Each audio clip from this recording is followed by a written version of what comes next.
Oke, kita kembali ke materi yang selanjutnya ya, yaitu materi struktur dan ciri kebahasan pidato persuasif.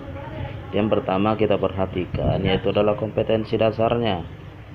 Yang pertama 3.4 yaitu kompetensi dasar pengetahuan, menelaah struktur dan ciri kebahasan pidato persuasif tentang permasalahan aktual yang didengar dan dibaca. Kemudian kompetensi dasar dari segi keterampilan yaitu 4.4 menuangkan gagasan, ide, pikiran, arahan atau pesan dalam pidato secara lisan atau tulisan dengan memperhatikan struktur kebahasaan. Oke, yang pertama kita akan mulai dari struktur teks pidato persuasif ya.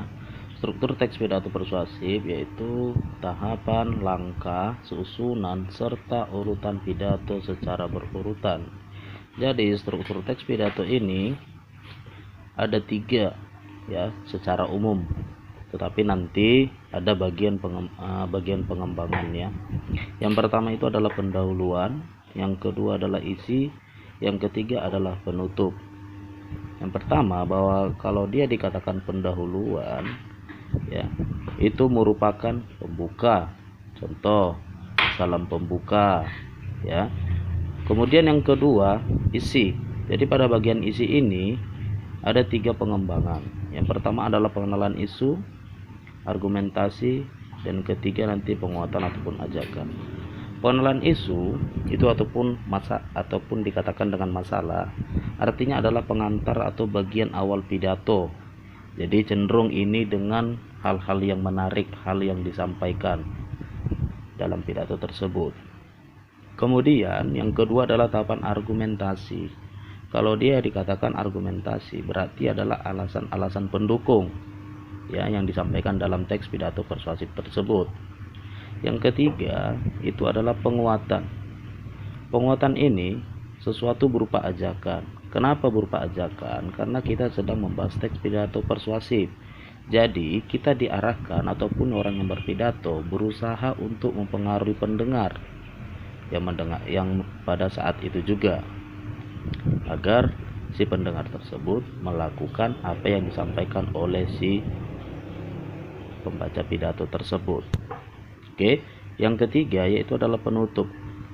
Bagian penutup ini merupakan simpulan.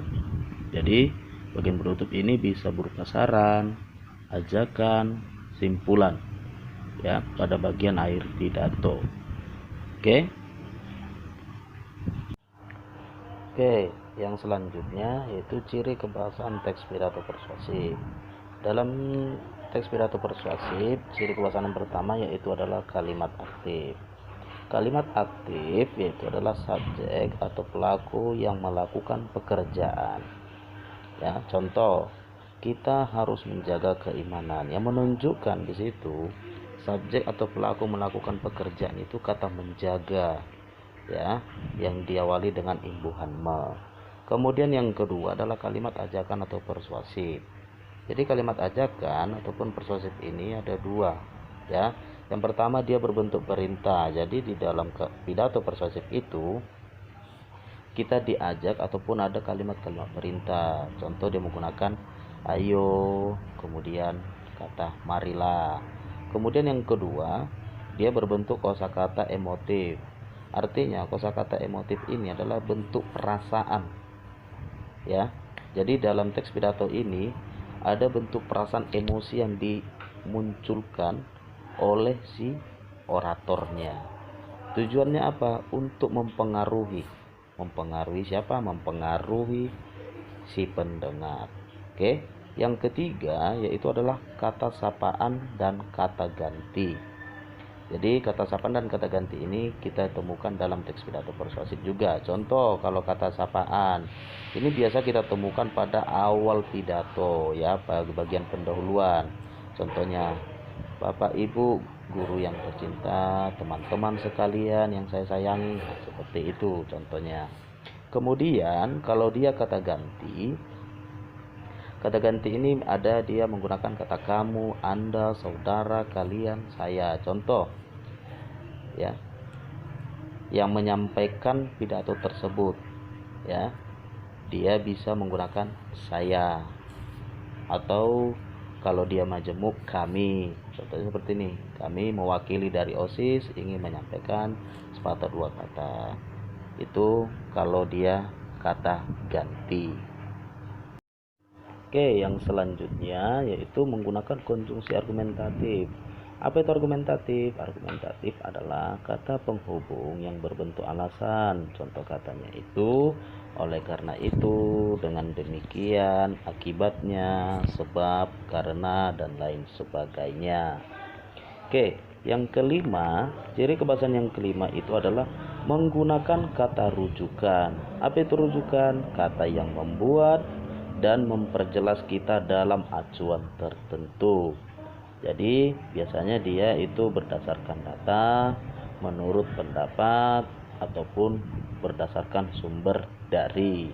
Jadi kata rujukan ini sangat penting dalam teks pidato persuasi, karena berdasarkan tujuannya, tujuan teks pidato persuasif itu harus mampu mempengaruhi si pendengar. Oke. Itulah penjelasan tentang struktur dan ciri kebahasaan teks pidato persuasif. Semoga kalian bisa memahaminya. Terima kasih.